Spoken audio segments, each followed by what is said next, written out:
मेरी YouTube family हमशिका voice में आप लोगों का स्वागत है। कृपया करके कहानी पूरी सुनिएगा, तभी अंत का पता चलेगा। आज हम लोग सुनते फिर से एक नई कहानी। पवन अपने कमरे में परेशान होकर टहल रहा था कि तभी उसकी पत्नी सुजाता की आँख खुल गई।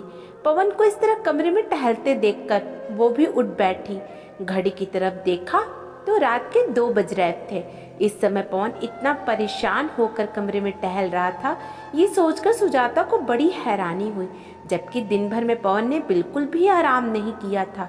जब से बहन रुक्मणी की बेटी की शादी पक्की हुई है, तब से एक पैर पर काम में लगा हुआ है। अकेला मामा है तो हर काम में उसे भागना पड़ता है और इतना थक जाता है कि रात को नींद बिल्कुल भी नहीं खुलती। पर आज क्या हो गया? आज ये और अम्मा दोनों दीदी के घर गए थे, पर वहाँ क्या हुआ किसी ने कुछ नहीं कहा।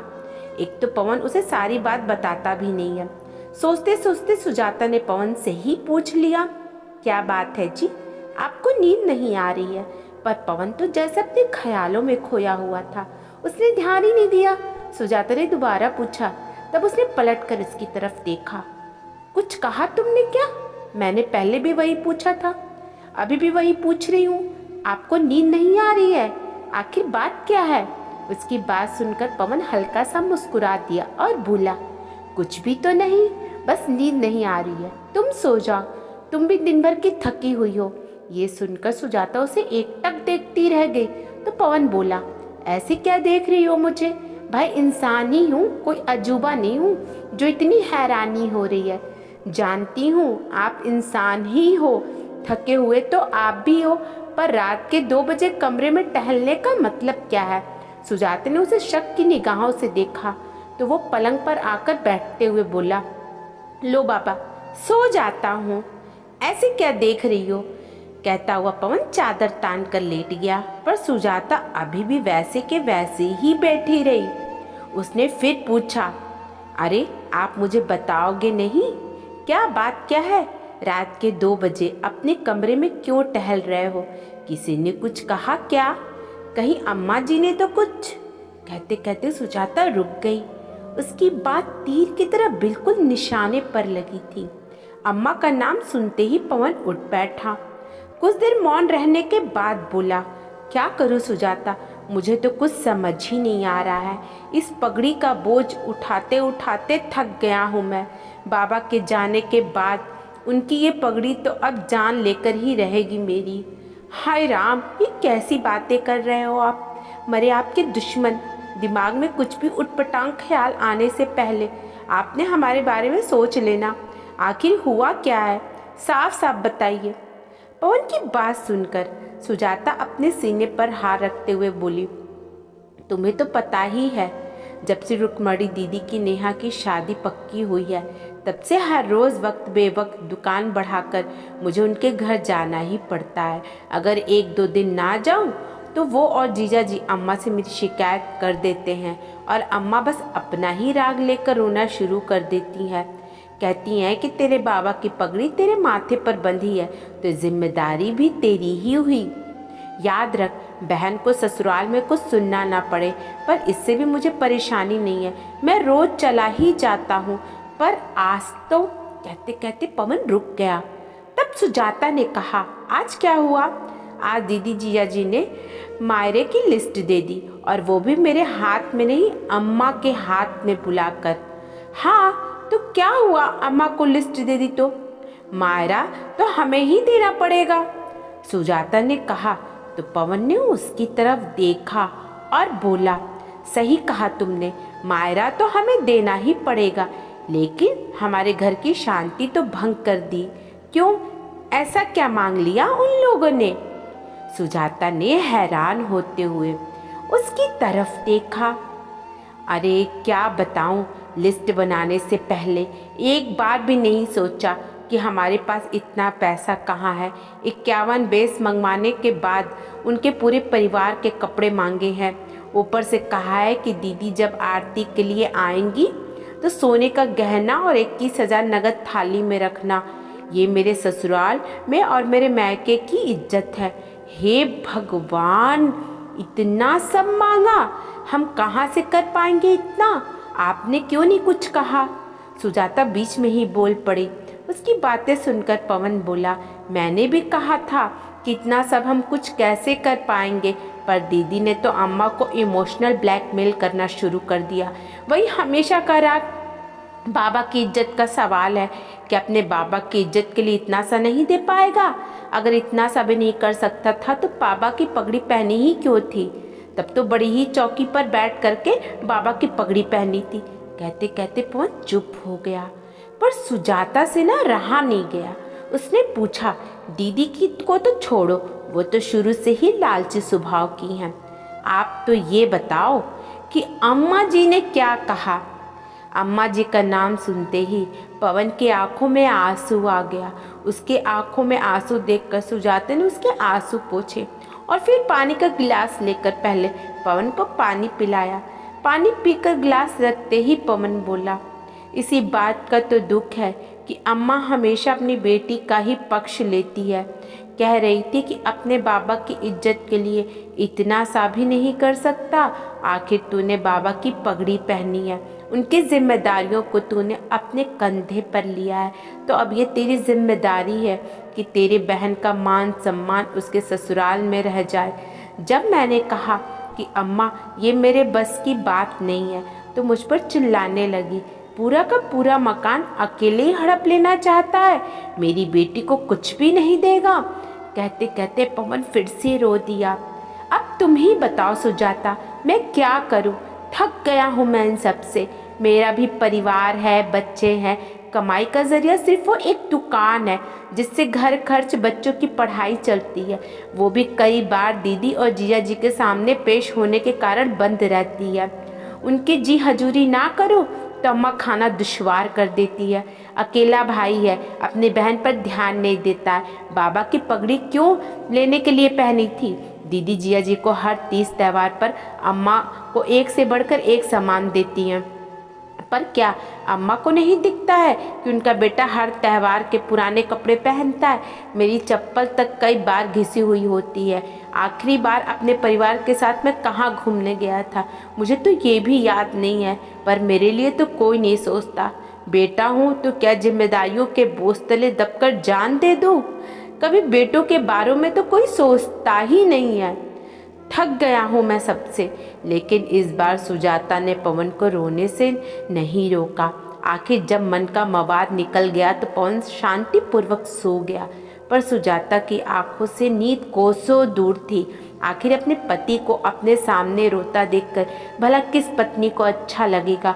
पवन किस दौर से गुजर रहा था, ये देखकर सुजाता को भी आत्मग्लानि होने लगी। वो पत्नी होकर भी ये बात नहीं समझ पाई। अपनी तरफ से पवन पूरी कोशिश कर रहा था, मेहनत भी खूब करता था, हालांकि इतना कमा लेता था कि परिवार की ज़रूरतों को पूरा कर दिया जाए, पर ये आए दिन के ऊपर के खर्चों से तोड़ कर रख देते थे।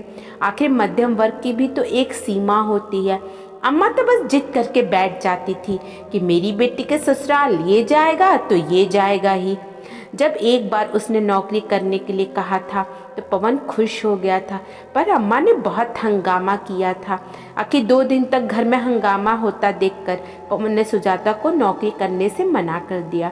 पर आज पवन की हालत उससे देखी नहीं जा रही थी। आखिर पवन के पीछे ही तो वो इस घर में आई है। अगर पवन को ही कुछ हो गया तो आखिर वो उसका ही साथ नहीं दे पाई तो भला किसका साथ देगी? उसने ठान लिया कि अब वो अम्मा से बात करके ही रहेगी। दूसरे दिन सुजाता उठी और अपने घर के काम फटाफट निपटाने लगी। आज तो उसने नाश्ता के साथ ही दोपहर का खाना भी तैयार करके रख दिया। अभी सब नाश्ता कर ही रहे थे कि इतने में सुजाता तैयार होकर आ गई। उसे देखकर अम्मा जी बोली, बहू तुमने बताया नहीं कि कहीं जा रही हो? सुजाता ने अम्मा की तरफ देखकर कहा, हाँ अम्मा जी, पास वाली सुशीला भाभी के घर जा रही हूँ। उन्होंने उस दिन भी कहा था कि उन्हें एक्सपोर्ट के सामान को पैक करने के लिए एक महिला की ज़रूरत है। मैंने सुबह ही उनसे बात की तो उन्होंने मुझे आने के लिए हाँ कह दिया। बस वहीं जा रही हूँ। दोपहर का खाना तैयार करके दिया है, आप अपने आप लेकर खा लेना। बच्चे जब स्कूल से आएंगे तो आप लेकर के खा लेंगे अपने आप। मैं शाम को 5 बजे तक वापस आ जाऊंगी। उसकी बात सुनते ही पवन का हाथ जहाँ था वहीं रुक गया। वहीं अम्मा गुस्से से उसकी तरफ देखने लगी। किससे पूछ के तूने ये निर्णय लिया? इसमें पूछना क्या है अम्मा जी, अभी घर की ज़रूरत है। नौकरी तो करनी ही पड़ेगी, सुजाता ने सपाट शब्दों में कहा। उसकी बात सुनकर अम्मा ने पवन की तरफ देखकर कहा, ये क्या बोल रही है? तू कुछ कहता क्यों नहीं है? तुझे पता है ना कि मुझे बहू का घर से बाहर जाकर कमाना अच्छा नहीं लगता, और फिर ये चली जाएगी तो घर का काम कौन करेगा?